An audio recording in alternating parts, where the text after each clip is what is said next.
we're on. How are you? Good, good, It's good. been I'm a enjoying while. the summer. Yeah, yeah, but that's all right. That's all right. Yeah, we did a little trip up to the Sierras this Right. last time, and it wasn't what we planned. Of course, with the grandkids, you wanted a wide open bite. Well, we made a decision last minute at Convict Lake to fish the east side because it's shallower, because we got a bunch of little kids, easy access, so you could walk in very easily from the parking lot. And I generally fish on the west side for your information, folks. The drop off's better, so you're out in deeper water. This one we had to make a longer cast to get out the edge. But I'm thinking, okay, I loaded everything with 2 pounds, so it gives us a little edge with that. Look who's on your show right now. Oh, you missed it. Oh, I saw that. Was it the camel Kamala toe? Harris. Yeah, yeah, yeah. Anyway, Wonderful. Go Wonderful. ahead. Wrong person. But I don't want to get controversial so early Yeah, yet. But right. yeah. Anyway, yeah, that's not my cup of tea. I'm sorry. So anyway, today I was thinking about going back, and I keep getting stuff a lot, Phil, from guys on the big bass, and something popped up on one of the conversations I had this week. So big bat. I mean, a lot of people don't know what you're talking about. When we were chasing the world record fish, okay, there's a lot that went into it, and we're talking freshwater bass. freshwater bass. Yeah. And we were staged here in Southern California, thanks to Orville Ball putting in these Florida bass in 1959 down at Lake Otay. And it went through the chain of San Diego lakes, and they put them in all lakes. Now, some lakes, for instance, San Vicente and Lake Marina, and what else? I think Murray, a number of them had trout plants during the wintertime. So that also supplemented and helped grow these fish out real fast once they got a taste of that. But then there was other lakes like Otay that did have the trout stockings in the wintertime. And so those fish, gained their weight naturally through crawdads and the natural environment, food in the environment. But it all started down in San Diego in 1959 when they put them in there. Interesting. And when soon after that, we got involved with it. I was bass fishing, but we were fishing all northerns. So I was fishing straight artificials back in those days, and we're having a blast. But when it came down to it, we kept thinking about, now, aren't we fishing for big bass? One of my bass partners, Glenn Murakami, his dad used to fish crawdads. And we're going, oh, yeah, he's fishing live bait. We're throwing crank plugs. I used to make my own spinner baits, and I think I was one of the first guys to use ball bearing swivels. So it really spun unbelievable. Yeah. We made our own. I used tuna wire to make the frame on it, bent it. Bought our own blades, did the whole deal, and used trailers that we had. Like we were using the Smitty's Tallywhacker, which is a double tail. So it went thump, thump, thump, thump, And so there's a lot of stuff that we innovated even when we were fishing straight artificials. But when it came down to it, we kept looking, and my friend Glenn Murakami's dad would take crawdads up to Kachuma. And he's catching these huge fish. Here we're pounding away all day, making hundreds of casts, and catching some nice fish occasionally. But his dad was a heck of a lot more consistent with the crawdads. Well, the light came on many years later, and mainly when I went to go work for Taka down here on the Mustang, and another friend of ours, Freddie Ichikawa, we started playing around with bait. Initially, we started out with straight artificials, and we were very competitive. Throwing the cranks, the spinner baits, all that, making a lot of casts. But then also, being in the sport fishing fleet, the San Diego boys, the Sanson brothers, Murphy. You got guys like Johnny Lloyd. I mean, some of the greatest fishermen that I know. Ray Montero. A lot of those skippers all fish bass. And so it got very competitive. And so in doing so, we all gravitated to fishing crawdads. And in doing so, we helped tweak and develop double anchoring, which are fishing a specific spot on a lake, a specific piece of structure with respect to current. Of course, that was unheard of. 90-something% of the guys in the country had no idea there was current on these lakes. And then again, if you're bobbing around on a boat or on a trolling motor, without holding a constant, you can't determine if the current's going, if it's very subtle, you can't tell if it's going a certain way.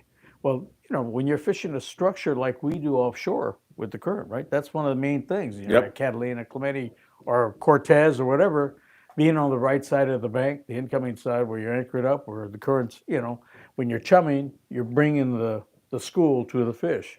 I mean, excuse me, bringing the school of fish to the boat. Yeah. But it's all done with respect to the current. Well, once that got into our heads, our thinking started changing. Our methodologies changed.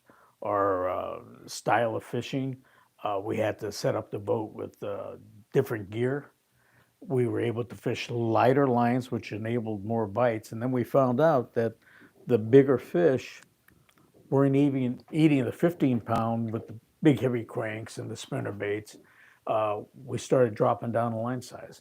And in doing so, we started hooking a lot bigger fish, telling us too that it's like any fish, like a bluefin or whatever. A lot of these bigger fish, the bigger they are, they've gone and they've experienced something, or if they see that the bait's not swimming naturally because the line's too heavy, they're not going to get bit. Well, it was pretty much the same thing. And with us, the baits would telegraph, if there was a panic thump, and we gravitated out of fiberglass real quick into graphite. And so we were fishing state-of-the-art tackle, and we were able to, fish these spots, and having the crawdads telegraph to us and tell us there's a fish down there by the way he would react. There's a panic thump that they have, and sure enough, they'd be panicking, thumping, and all of a sudden, the rod would just go thump, and it'd get heavy, and you'd whack them, But there was a big learning curve that we had. Well, I'm hearing a lot of taking your saltwater knowledge and applying it to your freshwater bass fishing. That's exactly what it was. It's exactly what it was. And what made it nice, for us. And also we were so competitive. And, between the San Diego fleet and this guys up here, of course, those guys had the San Diego lakes dialed in. If I went down there, by the time we got down there, they had all the spots locked up. Buzz Brizendine would have it all locked up. Buzzy, the Sansom brothers, Johnny Lloyd. I mean, Ray Montero. You got some of the the greatest skippers down there. But they got position. They have position alpha. Because it's their home turf. So what we did in time was, as we gravitated to fish when they started putting in Floridas, in Castaic and Casitas, we put our time in there. And we started figuring out a lot of different spots, areas of where the big fish, gravitate to. There's some things I'll tell you at the end of the show. I'm not going to tell you now. I'm going to keep you hanging. If I forget, Phil, remind me. Mackie, I forget, remind me. But this is one of the key things. Okay, it's one of the key things as to where and why, these fish on these big fish.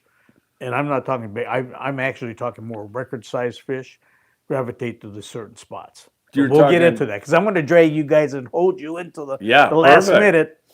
And are we talking fish 15 pounds and above? Is that 15 pounds and above? Well, we're record size. Yeah. Okay. Yeah. Wow, that'll be great. I can't wait to hear that. It's not a normal fish. I mean, we caught 10-pound, a lot of 10-pound fish, 10-pound plus fish off these spots, but there's reasons for it, and it's kind of the same reason how we formulate things on the ocean. We fish spots on the island, or high spots offshore at Cortez or Tanner with the same respect. So just keep that in mind. All right. Yeah. You want to read a couple comments? Yeah, let's just go have for some it. salutations. And we've got Isaac saying, good afternoon. Isaac, thanks for all your help. Isaac sends me, every time there's a bite somewhere, man, he lets me know because he knows I'm at the fair and I'm losing my mind. So, Isaac, I appreciate that very much. Mackie is right here with us. Caught his first white sea bass, everybody. That is awesome, other day. Mackie. Congratulations, Mackie. Nice going. That's so cool. Tim P says, did you hear about the Cortez this past weekend? What happened? I saw that he was getting towed in by somebody. I forget who it was, but didn't get any of the details, Tim. I'm not sure, whether he lost his steering or, it was a fuel problem or something more serious. Don't know. I haven't heard. So I did see a boat burned up at Catalina Island yesterday, and thank God. Wow. Not a sport boat. No, it was the Fandango. It's a yacht. Bob Elliott is a really good fisherman, and he was friends with Steve on the Fandango. And Bob had a really good bite going, so he called him and Steve didn't come back to him.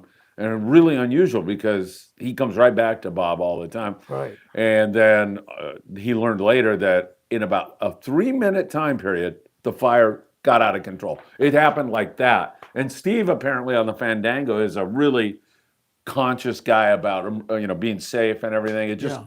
got out. They had to abandon ship.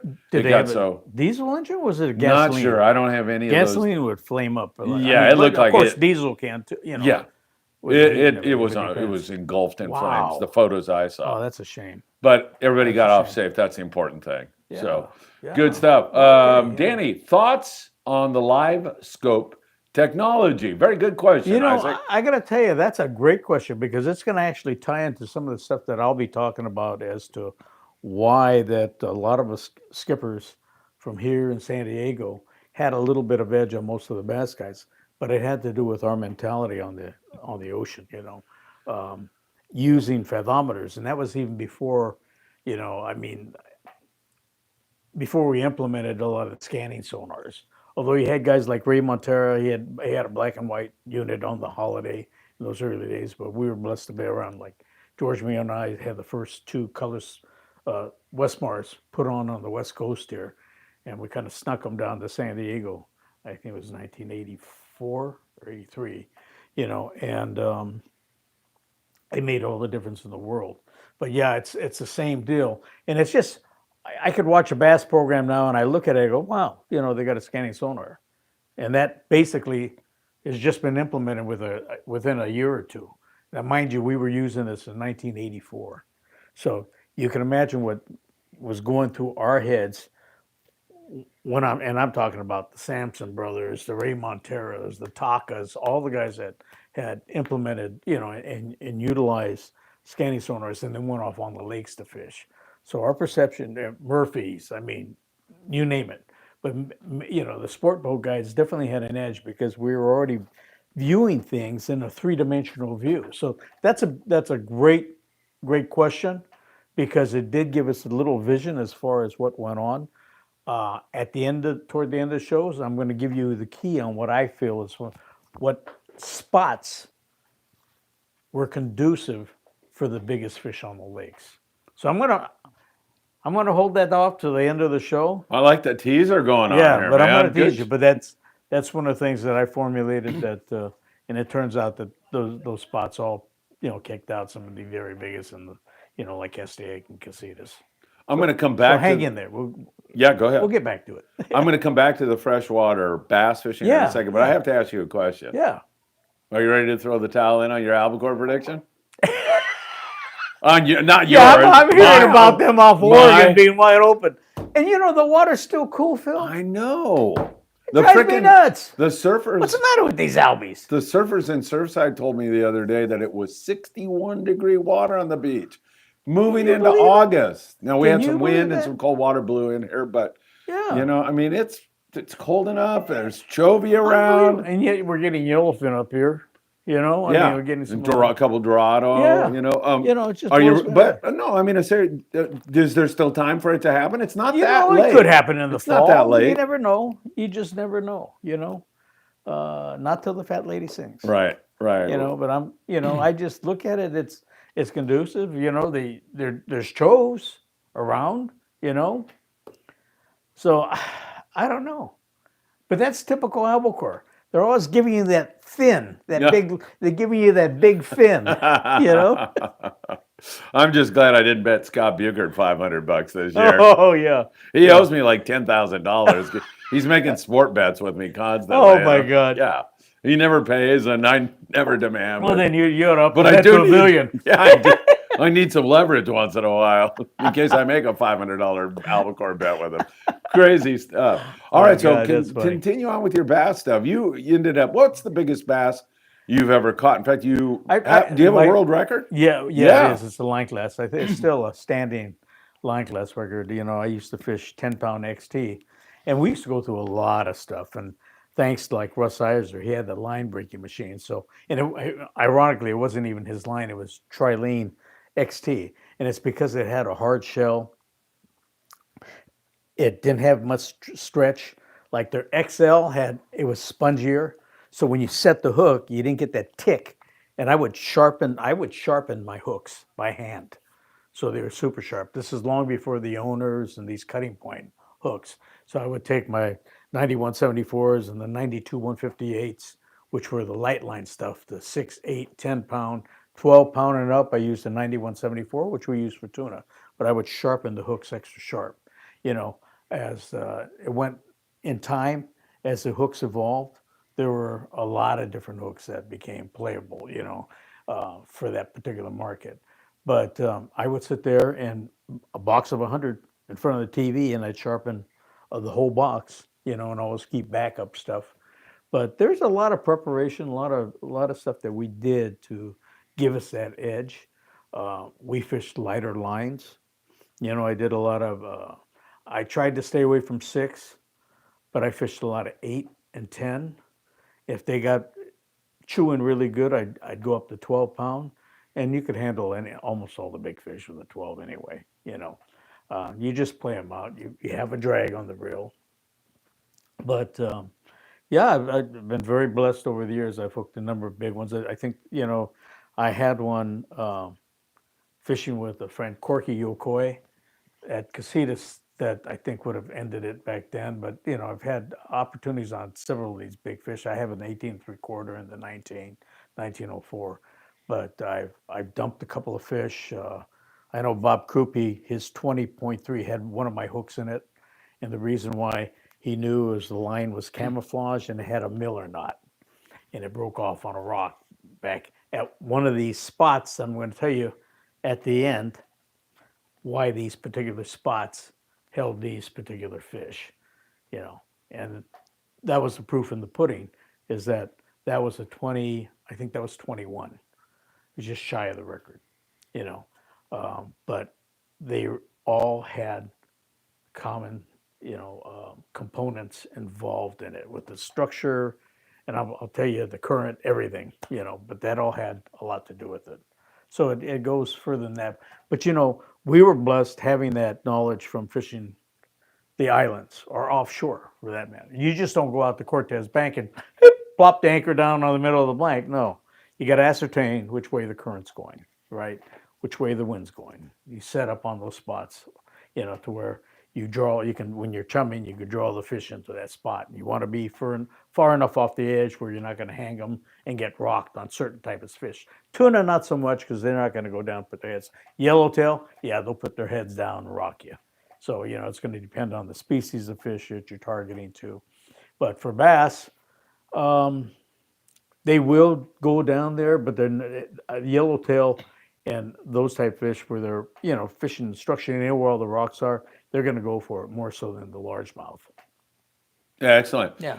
Hit that like button, everybody. Share these videos with a friend and subscribe to the Friedman Adventures YouTube channel. Danny, can you answer this question? What's the best time of the year to fish for big bass, trophy bass, world record bass? Okay, it was always in the early spring. It could have been anywhere from. Hey, you want to see a fish? Yeah. Michael Limon. Oh, Michael, come Go on. out there, Michael. The fish count is starting. Whoa, yeah, we're doing over under. Lift that fish up a little. Right there. Don't move. Don't move. Okay, go ahead and move. Good job, Michael. All right, looks like a nice little yellowfin croaker. One down there for the count. All right, the over-under today is 4, everybody. Will Michael Limon and his brother, there's 2 guys, catch less than 4 or more than 4? Place your bets, ladies and gentlemen. Big fish, time of the year. The time of the year is the pre-spawn. Okay. Guys would, and I kind of reread one of the books. I think it was, God, was it Kramer that wrote it? It was a book on San Diego fishing, and they were the first lakes that brought in these Florida strain. So it was all Greek to us when they brought in Florida strain. We were all used to fishing the northerns, which were conducive for fishing the artificials and fishing that way. The Florida strain, and particularly when they crossbred with the northern, that's what created the super bass. You had the size from the Florida strain, but you had the aggressiveness of the northern strain. And that's what made these super fish that we got, these world record fish. It was the first crossovers it was an X1, Y1, I forget what they call that, but the first cross generation that they had created these super big world record size fish. And it's like people. You're not gonna just because they crossbreed, you're not gonna get all Kareem Abdul-Jabbars and Will Chamberlains. It's only going to happen to a certain percentage of those fish that you get those super fish. Their traits, their habits, and it so happens that the northerns, when we first started bass fishing, they were very susceptible to fishing straight artificials. So I used to make my own spinner baits. I'd be using Bagley crankbaits, a lot of worms, a lot of different things. But we never got any big fish. We caught a lot of fish. We got the big fish first back 10 those pounds. days, not even 10, Oh, okay. maybe 6, 7, you'd be in heaven. Yeah. Yeah. And if you had a five fish, 5 pound, 5 fish limit of like 25 pounds, man, that was huge. But it all changed, and the mentality changed too. It's like going from albacore fishing, where you fire a chovy on the corner, and when they're on, they eat everything, to fishing a bluefin. Whereas smaller hooks, lighter line, the presentation had to be there, So that's the analogy I'm giving you, That's a good one. Because it took a little bit extra. You're not going to catch. It wasn't luck. You had to really work for it, and that's what made it good for us. And it was very competitive between the people that I fished with and around, like the Corky Okoys and the Taka Tanakas and Glenn Murcombs, all my friends that we fished with, the nucleus of guys that we worked with, and we'd call every night, made a huge difference in formulating what we were doing. The double anchoring technique, because we're fishing, we're fishing this particular rock right here. Yeah. Okay, so we're anchored, if the current's going this way towards you, Phil, Yeah. we'd anchor over here, so when we cast, it takes it to the rock. Gotcha. You know. Which is optimum, right? That's Yep. what you want. Yep. Saltwater Yeah. fishing. So you stay far enough away where you're not on top of it, and you're not spooking the fish. You allow the access for these fish to go through, and hopefully they don't, they go down one side or the other of the tree or rock, and you can fight the fish. And you knowing that that fish is there, knowing that you're anchored. Here's our boat. Here's the rock pile or the tree that you're fishing. The current's going a certain way. So if the current's going this way, you might want to scope up and move your boat over here. So when you cast, it takes it to the rock. So there's a lot of the methodology that we carried from off the sport boats onto this. And even more so because we're double anchored as opposed to single anchored. Yeah. Where we'd be swinging, where you're covering all this ground. So it was fixed positioning with respect to the current and the structure. How often did you have to pull anchor and re-anchor when the current changed? Or very often, or not? I could tell you within the first couple casts, the crawdad will tell you. There's a panic thump. There's your edge that you have, and that's why when we started fishing some of the ultimate, we always had the very best gear that's available, state of the art, and a lot of times it was prototype stuff. I was blessed to be around Vic Cutter and Dave Myers and stuff in the early Fenwick days, and we got all the prototype Fenwick graphites. Later on, as it progressed, we started going. I went to Gary Loomis came to me and offered me a thing on his pro staff. But we fished all the best tackle, all the Daiwa, the best reels that could fly line a little tiny crawdad. So we had all the Daiwa, Mag Forces, the Shimanos, the stuff that could do that because the Abus couldn't cast it. They didn't have that ability. The spools were too heavy. They didn't spin like those smaller machine reels. So it had to do with technology, and I think that's why I've always been big on keeping up with technology, even on the ocean. Bill, as you get older, the trade-offs are, I've got a button now where I don't have my shirt, pulled this out of socket twice in the last couple months, right, from fishing. And so what do? Use the rail, push the button in, and grind, So you use whatever technology is available, and it helps you. It helps equalize things.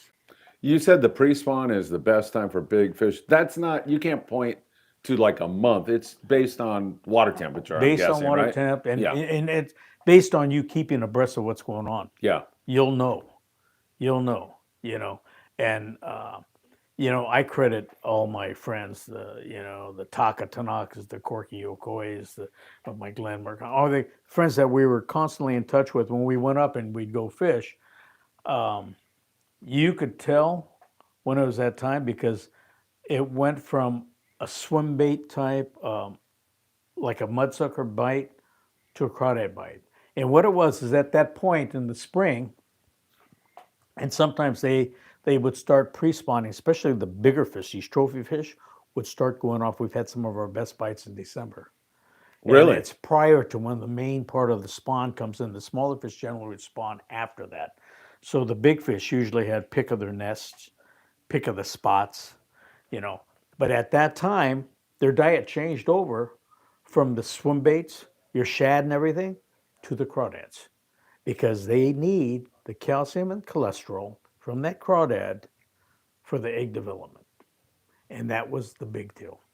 That was it. When they went to a crawdad, it's on. And from that point on, for the next 3 months, I'm hitting the lake 3 days a week or so. It's a 3-month It's window? on. That's bitching. Well, it can be. It can be. It's different every year, but we've had some phenomenal Decembers. It just depends. Because Mother Nature dictates, when they're going to bite, and it has to do with the weather and everything else. So it's just figuring it out by watching what's going on with the fish. They tell you. Most fishermen can't tell you that. Yeah. We can't predict that. All right. Isaac says, Danny, any thoughts on fishing bass on beds? Seems like a lot of people take advantage of the big ones then. Never did. I don't Really? believe in that. It's like to me, it's like taking a baby away from its mother. Yeah. That's nursing. And we just never did fish the beds. We fished what I call the pre-spawn, as they're building up their fat content and everything else for their egg development. And that seems to be when they're maxing out on their size too, when they're getting heavy and they're very heavy and laden with the eggs is during the pre-spawn. They're feeding up for that particular time. All right, good stuff. Robert Slagers. Danny, did you ever see the 15 fish limit rip nunnery caught in 1969? It was 98 pounds, 15 ounces, was mounted in Fisherman's Paradise in Bellflower. In the early 70s, it was in the store. Rip Nunnery was one of the greatest characters in our industry. The name sounds like he's a character. Oh, yeah. What was the name of that? He had a bait that he made. God, I can't remember it now, Phil. Yeah. But anyway, Rip was just a character, and he's a great fisherman. What made him such a character? He was a fun-loving guy, or he was from back. He grew up, I think, in Florida. Uh-huh. But he came out and he had what was the name of the bait company? It'll come to me. Albert right here. But Fat Albert, he says. Fat Albert. Was that the name of the bait? No, he had. During the Bill It'll come Cosby to me. days, obviously. It'll come to me. But he made jigs and everything, But he was a character, and I would see him all the time at Bob Prescott's shop, Bob's Fishing Tqckle in Norwalk, because that was the main bass store out there. He'd go to Wayne's Tackle. I'd see him out there. But the funniest thing was busting him on the lake that we ended up catching a record limit on. Oh yeah? Yeah, well, and he's sneaky, so we had to caught him by accident. Okay. I can remember Taka prodding him for where he caught this big limit of fish. And not this one. This one was that 15 fish limit was down in Florida. He set that, I think it's an all-time BASS record. I don't think it'll ever be beat. Pretty impressive, huh? It'll never be beat. Yeah. But plus it was 15 fish. Yeah. But no, he's a great fisherman. He's awesome, and he's a character. He was a character, absolute character. But we would, as he came into the shops, we would, hey, Rip, where'd you get those fish? Oh, I got them down at Hemet. So Taka takes his wife Katie down to Hemet. They go out there and they bring the crawdads and stuff, and he meters some stuff, anchors. He's looking around, all he's seeing is carp and stuff like that. Well, he doesn't catch squat, And so, you know, Rip's also, like I said, he's a character. He's just really funny. So just so happened that we got some inside dope on this private lake. Okay. And so I called on my buddies in Fishing Game and I says, "What's the deal on Vale Lake? It's a private lake." I says, "Can I take bait in there?" He goes, "Well, yeah, Danny, actually you can." I says, "Because it says artificials only." He says, "But by law, because Fish and Game, the state did the original stocking and had Florida, they put Floridas in there. Okay. So the Floridas mixed with the Northerns that were originally in there. So it built these super fish in Vail. And so, Rip was out there. He'd do a number on them, but he would tell him he was catching them at Hemet. Well, Little misdirect. yeah. Huh? Well, I have my binoculars out. I go, "Oh, that SOB." There he is. So I sneak up. I pull up behind him on the trolling motor. I go, "Hey, is this Hemet Lake?" We're on Vail, right? Yeah. And he just turned around. He almost fell in from laughing. I said, "I busted you." Well, it turns out later on, I mean, it was phenomenal. I had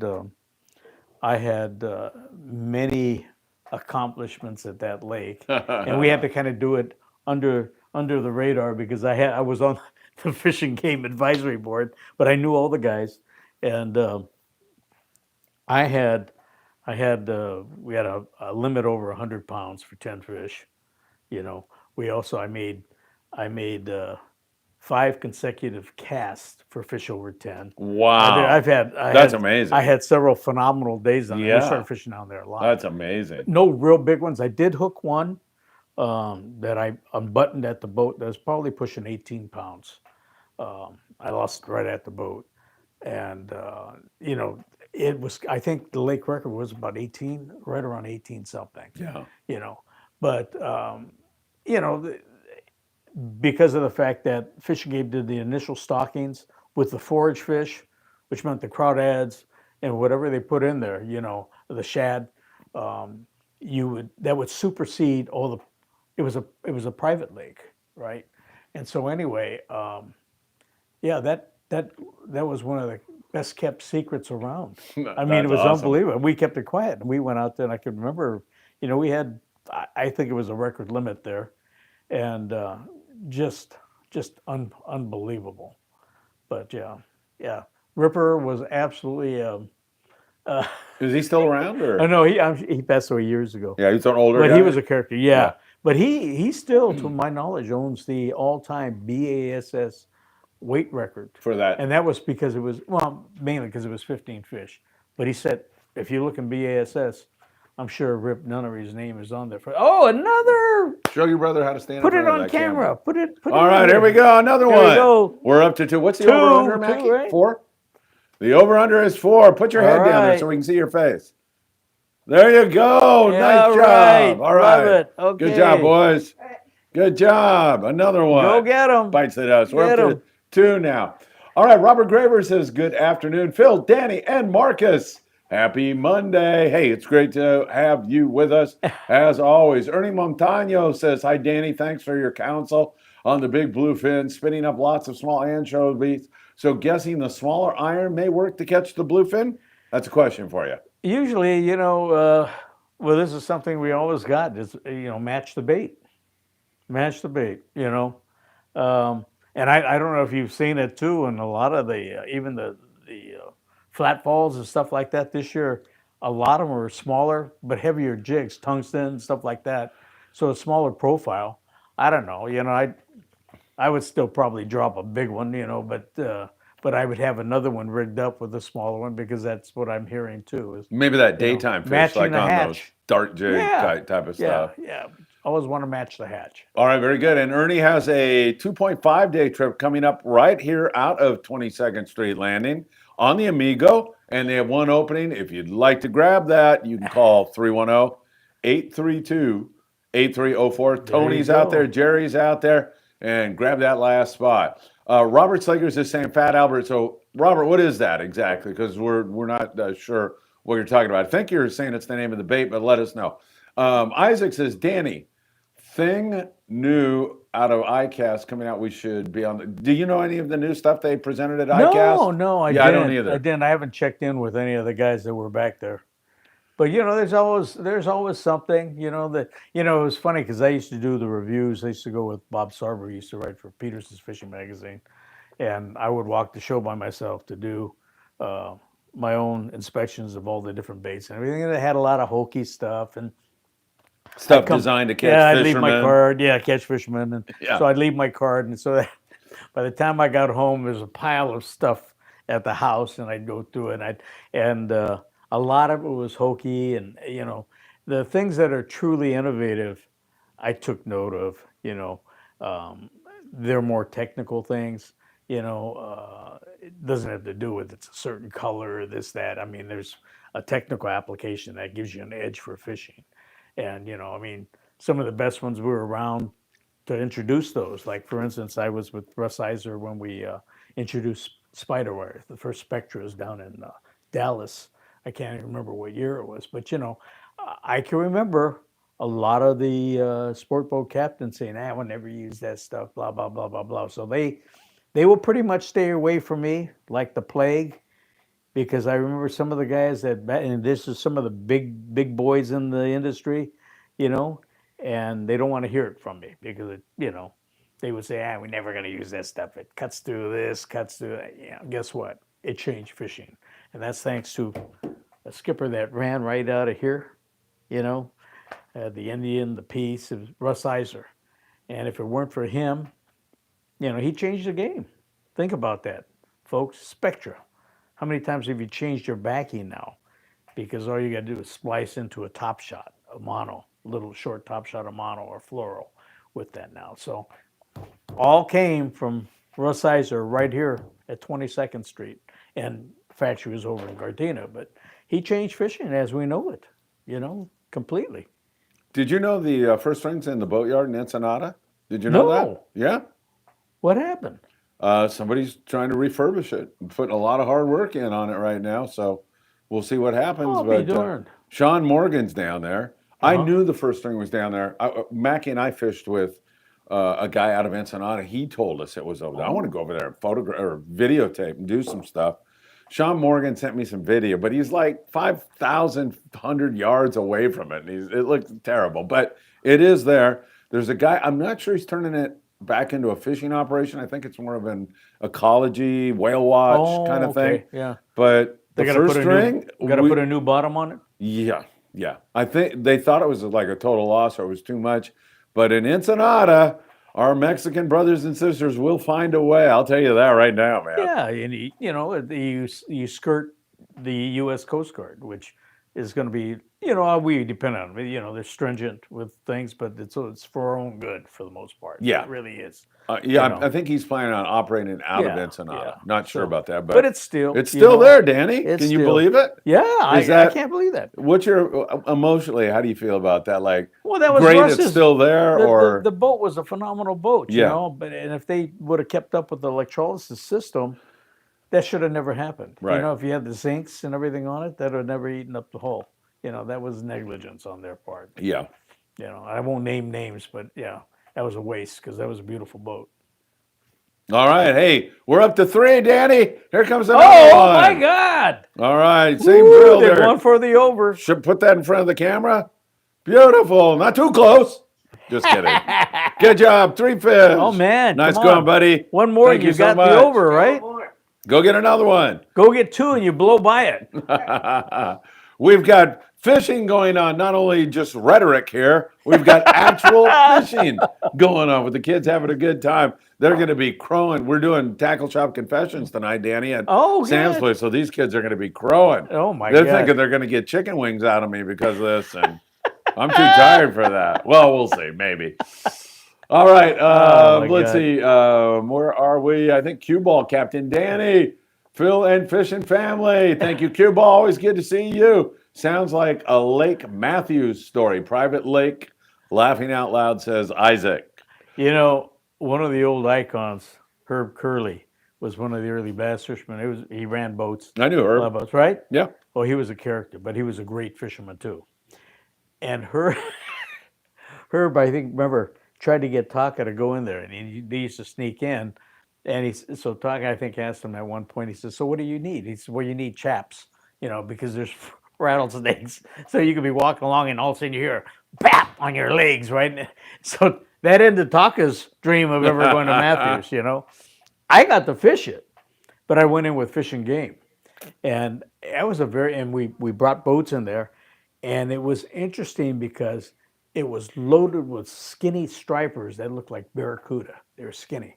So, you can kind of tell that the shad population was down because of the size of the fish. They weren't filled out. The largemouth, however, were normal shaped and normal size, which told me that there's probably enough feed when it came to like crawdads and stuff like that. But it was fun to get a census. We went and we caught all kinds of fish, a mix of the stripers and the largemouth. But the stripers, I guess when they took over, that when it came to the fin baits, they kind of wiped it out. And you can tell because they were shaped more like barracuda as opposed to a heavier, healthy striper. And the bass were eating, the crawdads. So they were healthy. You could tell they had a different shape to it. Yeah. So Matthews was it was a neat place. I was blessed, to get involved and do some consulting with Fish and Game guys too. So that was a neat deal. Cue Ball says we used to get the geese off Matthews back in the day. Miss those days. A lot of 12-gauge shells, huh? All I got a ticket, Cue Ball Isaac says. Oh, okay. Cue Ball says he grew up on a dairy farm by Matthews. Wow, we had 600 acres of alfalfa. These geese came in from Lake Matthews. Whoa. See, that's why you got to go in with Fish and Game guys. Well, I was lucky. I got to fish, there. I got to fish 5 times before they opened Pleasant Valley. Not Pleasant Valley, Diamond Valley. And we had over 200-something fish a day, 4 of us in a pontoon. So it wasn't really a bass boat, but it was so good. But they were, the first time around, they were all like this. And I think Wendy, Tochihara, and a couple other people went in prior, and they had like 200, a little over 200, but we stayed a little bit longer. We cheated a little bit. We stayed a little longer to break the record. But we, during the day, we're catching fish. And I think we had oh my God! We have to interrupt Danny's show go. for this important announcement. Here we go. Don't bump into the camera, Michael, or you'll get your There you go, Michael. Lift it up. There you go. You're now working on the over. Nice going, buddy. Keep getting them, bud. Keep getting them. Killing them. See, I love it. I think hey, let's do fish tacos tonight. Man, this is too much fun, isn't it? Yeah. Kids and fishing. What could be better? Go ahead. You were saying? Where was I? I don't know. That's what happens at our age, Phil. Screwed me up too. Yeah. Running in with that. Yeah, but being able to fish in all those lakes with fishing, what a blessing. What a blessing. So yeah, we had a little over 200 fish, and we just barely broke the record, but we stayed a little longer. But then as we went, I went 4 times. The numbers came down a little bit, but the size kept going up. So after a couple of years, we're getting a lot of 4 or 5 pounders. Yeah. It was neat. And I've never fished that lake since it opened. I've only fished with Fish and Game before they opened the lake. So that was a fun deal though. But that should kick out fish. Can you imagine the childhood that Cue Ball must have had growing up on a dairy farm with 600 acres? That had to have been so great. Yes. With all those lakes around and everything out there. Although, like I said, Matthews, they said the one thing they were talking about was the area going in there had a lot of rattlesnakes. Oh. That would have been a natural deterrent for me. I would have said, Gabe's a... Yeah.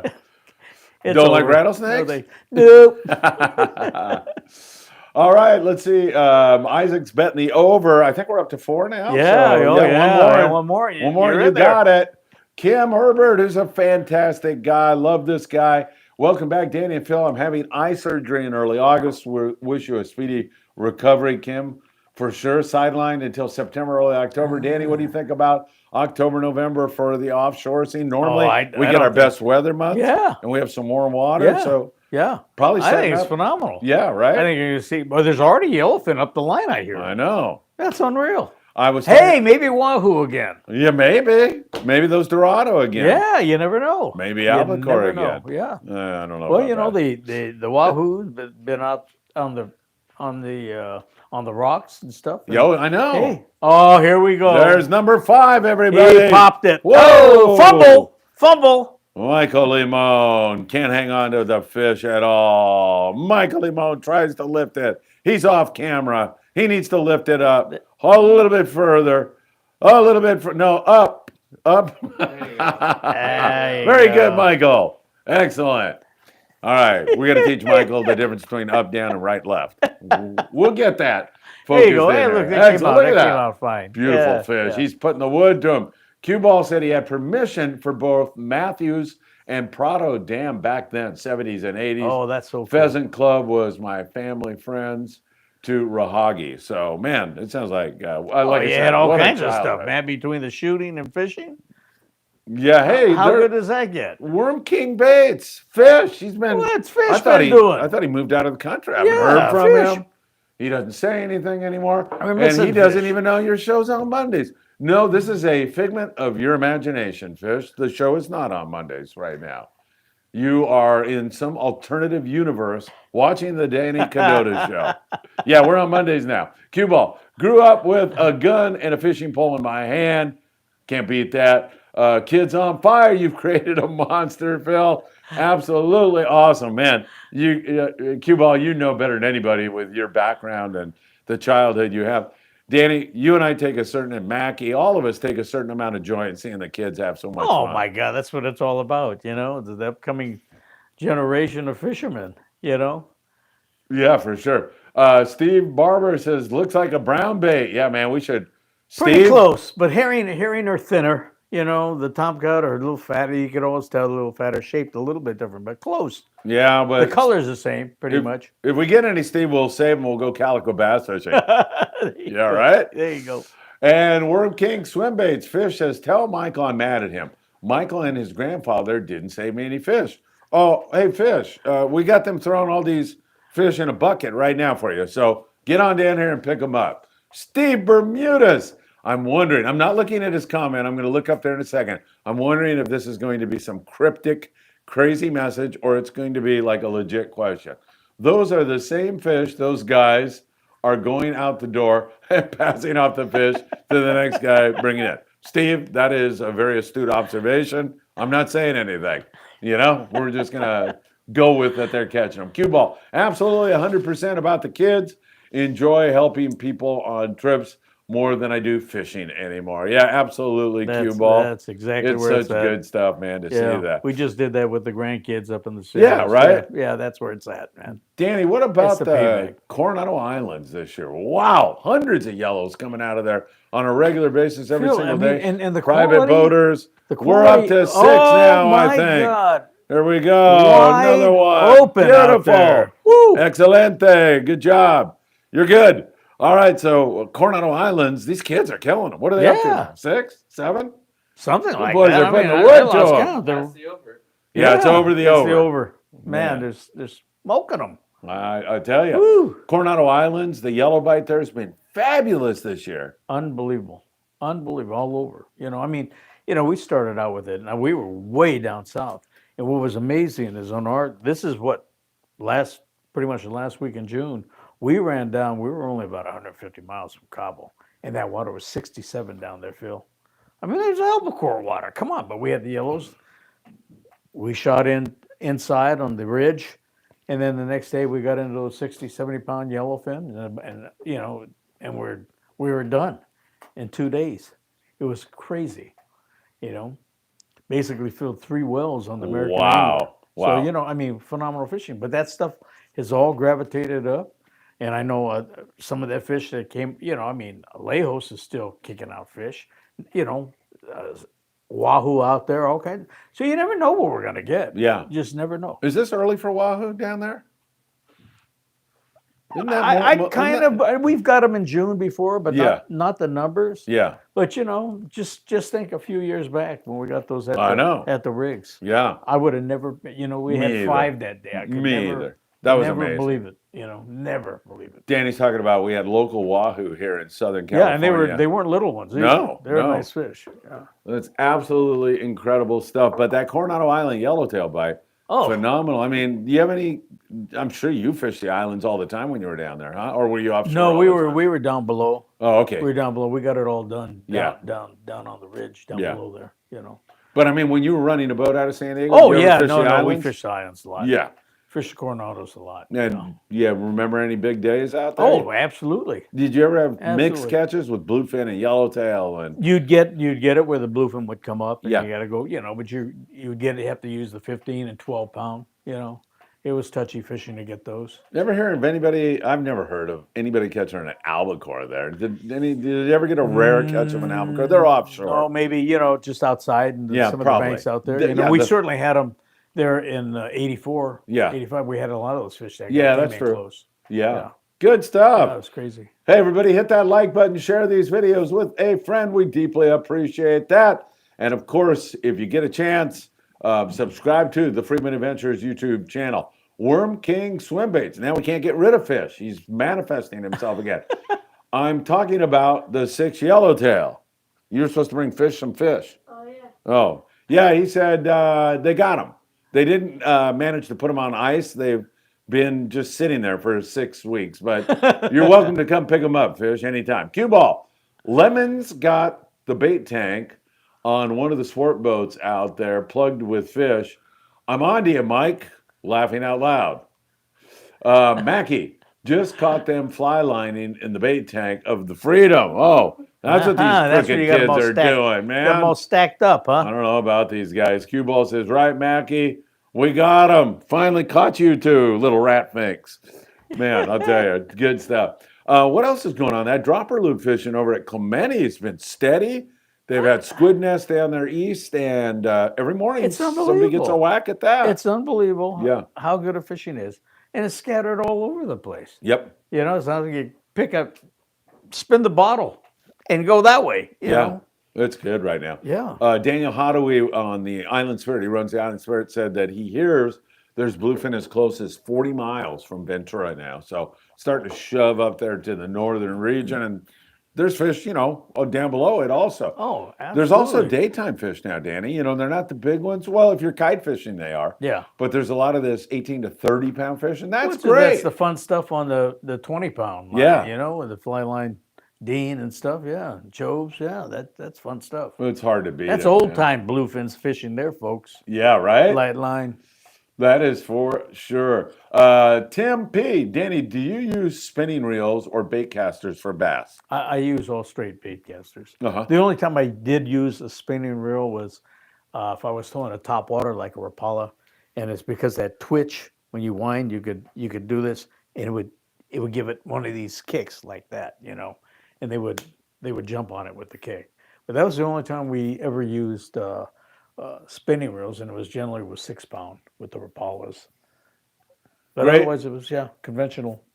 Great audience today. Thanks for all the fantastic questions you've got flowing in here to us. Remember, Danny is going to reveal something at the end of the show. I think where and when you catch big bass, or where and how what was it? Where you catch big bass and why you catch Sure. them. I think it was where and Hey, why. we only got So, one like. Hey, What's up? no, that's because that doesn't update. We've Oh, it got does way not. more Oh than my that. God, a double. There you are. Look at that. Wow. You guys are insane. Good job. Full on. The You gotta- kids keep smashing fish while we chat away about fishing in here. And I Full don't know on. how you can beat it. That's, hey, what's your brother's name again? John. That's John. And Michael Limone's brother, John Limone, right? Yeah. John Limone and Michael Limone. Michael Limone might get mad if I start saying John Limone too much because he wants to be the headliner. Hey, Kim Herbert says, ran into Rick McPherson, Fuji and Daiwa days. Good friend of mine says hello to you, Danny. That was my deadhead connection to San Diego. Oh, okay, cool. Yeah, Fuji. Fuji was one of our code boats. He came out of here. He was here at 22nd Street. Yeah. Ran down with George Mayo and the Ashley boys and Bud Levette. We all, all of us from up here would hightail it down to San Diego for the summer. Yeah, no kidding, man. Those were the days Yeah. back in the day. Yep. Now, it's I don't know if it's better fishing now or not. I mean, just the sheer size God, of those it's hard. bluefin is pretty Hard to. impressive. Yeah, it's totally different. I It's know totally we different. both miss the albacore Yeah. because we're a couple of old Yeah. farts that Well, yeah, and- pine away for the old And you look days. at the bluefin we caught, it was usually on 15-pound line. Yeah, right. Fly line chovy. Yep. But they were certainly not this size fish either. Yeah. They're all school fish. We never had these huge, these bluefin that we had that you see nowadays. Yeah, Totally yeah. different, We had a good trip on board the Conquest with Joe Chait. He was running the boat. And we made a video. Bob Alvarez and I did a video. I don't know if that's up there. I think it was called Bluefin Bonanza. I'm pretty sure that was the name of it. And it might be on Rock and Reel. ROCKREEL on YouTube. It might be on there. He's posted some of the old 976 tuna videos that I was doing back in the day.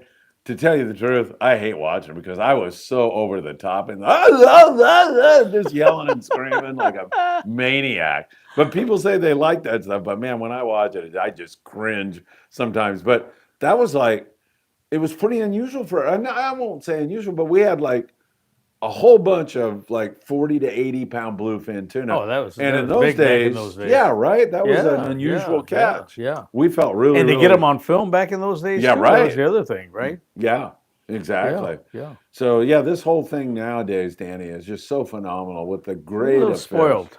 Yeah. We're getting a little spoiled, yeah. I remember when we were catching all those albacore and guys were leaving them in the parking lot, just throwing them to the side. Tommy Rothery looked at me one day and he goes, "These guys deserve to have these fish leave here so they know how fortunate they truly were during that." And he got his wish, Tommy. Yep. The Riddler from the Polaris Supreme. Yep. Yeah. Great Yeah. guy, huh? Yes, You know he is. Tommy, I'm sure Yes. you do. Yeah. Yeah. Super I haven't great seen guy. him in years. I It's saw been him a maybe a long, year long ago. I time. went Oh, up to his did you? house. I haven't seen him for a while, so I went by his house. It was really good to see him. Oh, that's My awesome. kids, were in his swimming pool when I remember one time he had one of those, what do you call those hoses that you breathe air through?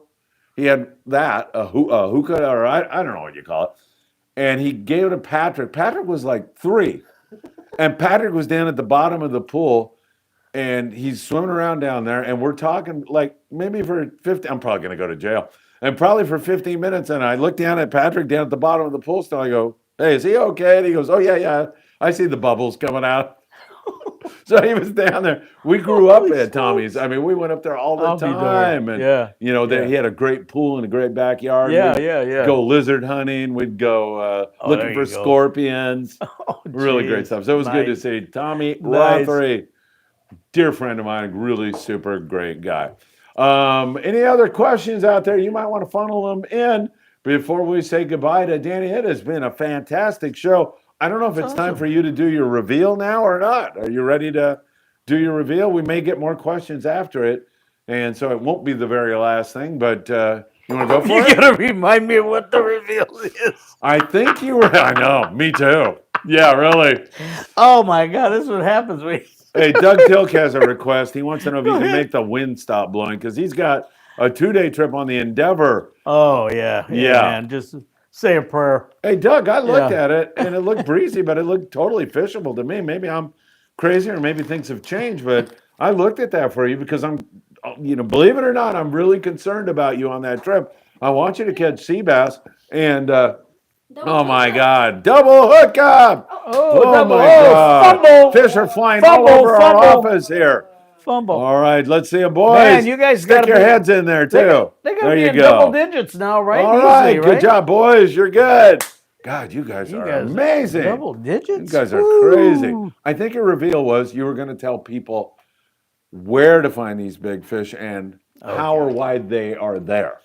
Is that right? Okay. What area? Yeah, Right. what area Okay. and why they're there. The whole thing I'm going to about tell that. you one of the key things. You're going to have to find this on your own lakes. I'm not going to tell you exactly where they are, but I'll give you the key. Most of the fish that I've hooked, landed, that were in that 19, 18 to 20 pound class came off of spots that when the current came into the particular spot on the lake, it split and went one way or the other.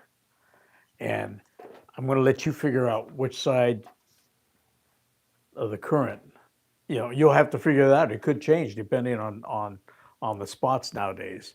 But it was something that most of the bass guys never even recognized. I fished a spot that the Sansom brothers, Don and Danny, would fish on this next point over and had kind of the similar point. This is at Casitas. And the one on Castaic is what we always call that Taka's Rock. But the same thing, the current would come in there and it'd split, go both one way or the other. And I'm going to let you guys figure out which side you're going to do it. Sometimes it's just a matter of how you're anchored, how you're stratified on it. Obviously you don't want to put your anchors in the access routes, so you sit away from it, so your anchor lines aren't spooking the fish, and then in the access route where the fish are coming up and down these spots.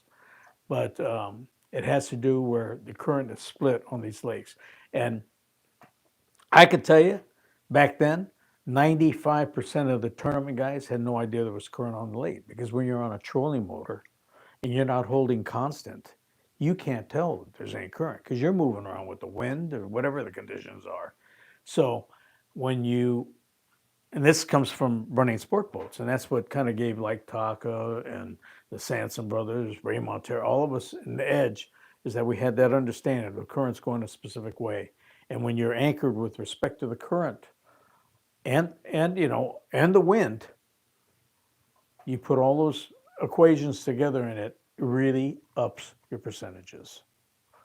So now it's up to you guys to go find those spots, see what you're talking about. Of course, it's different now. They don't allow the bait that we used to utilize, like with the crawdads.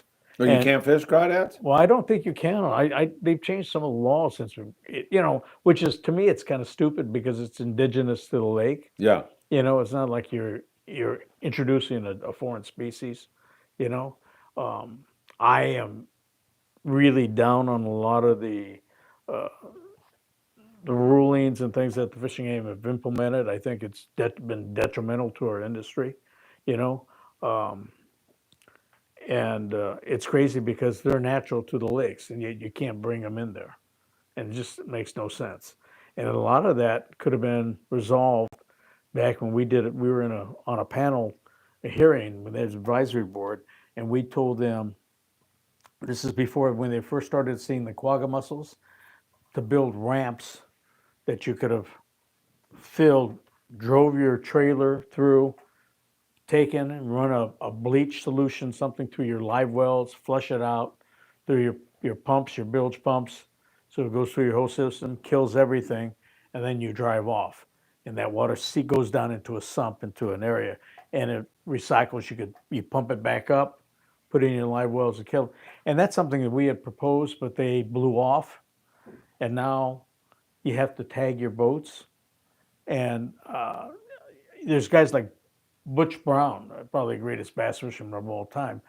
Butch, to tell you how fanatic he is and how astute he is, he's got 4 boats in different places because you're not allowed to trailer from one lake to the other, which to me is one of the stupidest things fishing game has ever done. But they keeps going above and beyond when it comes to that. But anyway, but it, like I say, Butch is serious enough. He's got like 4 boats out on different areas because you can't run from one lake to the others. There is times, and I joked about this one time with Danny Sansom and John Lloyd, where we all dumped in at Castaic in the morning, and I didn't see them. They had taken off, went up 126, went up to Casitas, metered around, came back down, and fished back down in Castaic the afternoon. You're way over, Michael. Another one. There you Beautiful. go, Michael. Good job. Nice Man. going, buddy. Keep up the good work. What So do these kids anyway, have? 13,000 now? Yeah, about. Something like that. Oh my God. Limits. I know. Limits plus. Limits the rule once again. All right, good Yeah. stuff. Isaac wants to know what your favorite baits to fish for bass are. Freshwater bass? Yes.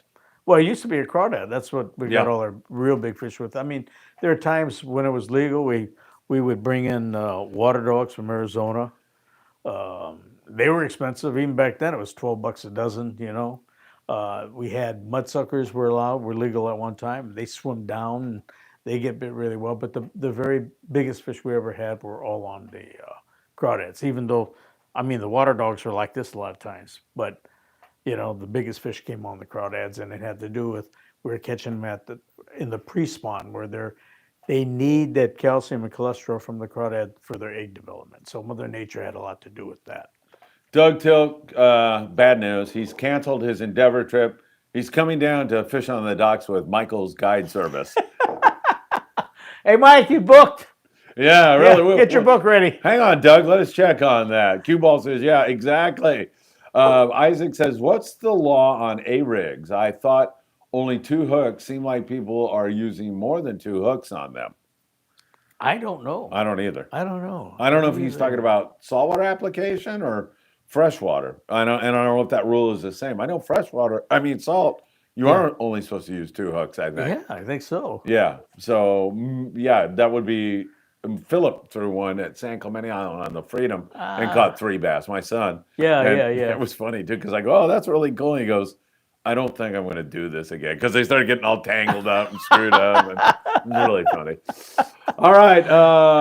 Jonathan Jones. Hey, Jonathan, thanks for being here with us. He says fish tacos tonight. All right. Really fun show. Jonathan, thank you so much. Yeah, we are having fun, huh, Daddy? Yeah, absolutely. I mean, just chat with you about fishing and then kids running in and out of here with fish. It doesn't get any better than They're that. having the best day they've had in a long Absolutely. time down there, huh? Yeah, it is. They're putting the wood to It's them. wide open.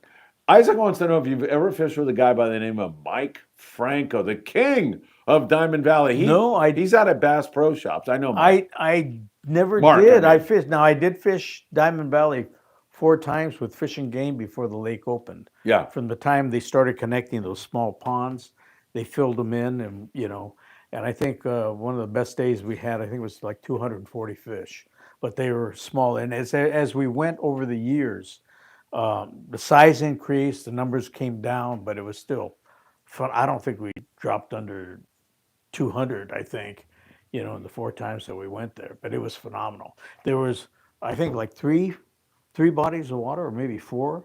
And as they filled one in, it came together, and those fish in it would all join, and then they'd fill it up. And by the time it got done, they had Diamond Valley, and it was huge impoundment. I think it's the largest one down here in Southern Cal. But yeah, I haven't fished it since the lake opened. Sorry. Yeah. Oh, man, you're on fire. Michael Limo with another one. Holy smokes. My God, they're killing them, huh? Oh, whew. We're gonna Might as well get the lift pole out, Mike. Yeah, you need a lift pole down there.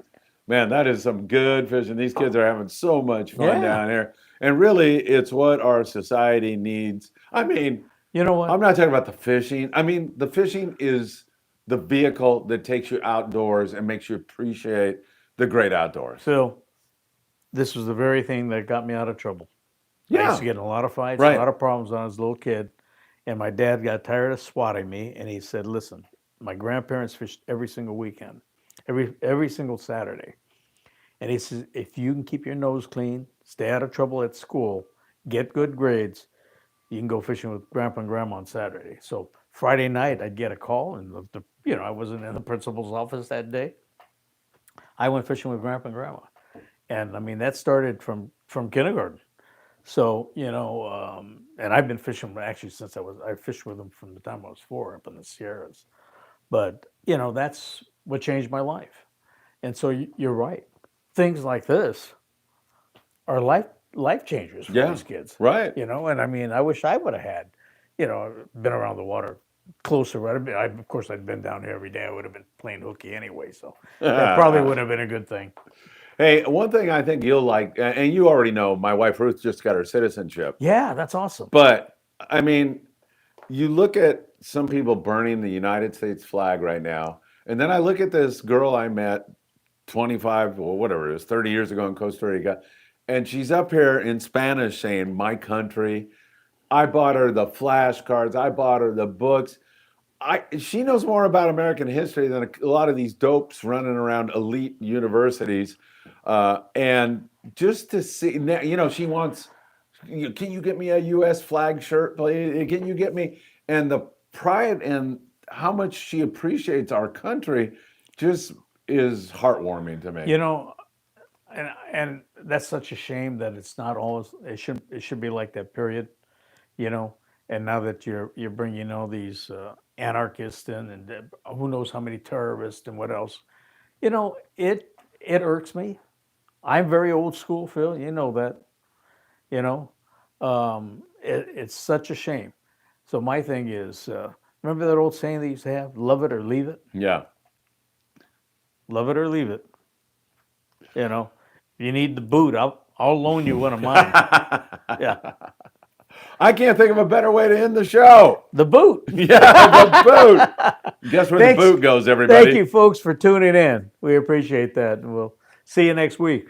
The Danny Kadota Show will be back next Monday at 3 p.m. I'm working around the OC Fair, everybody. We'll make sure that Danny is here. I'm here. And Danny, that was really a fabulous That's show. awesome. Great job. 3 p.m. next Monday. The kids added to it also, didn't they? Oh my God, that made it. Hey, thanks for joining us. Hit the like button. We're back in just a little bit with Tackle Shop Confessions tonight from Carson, California. Danny, thanks again. All right, see you, folks. Oh, shoot, I can't even turn this thing off yet. There we go. Now I got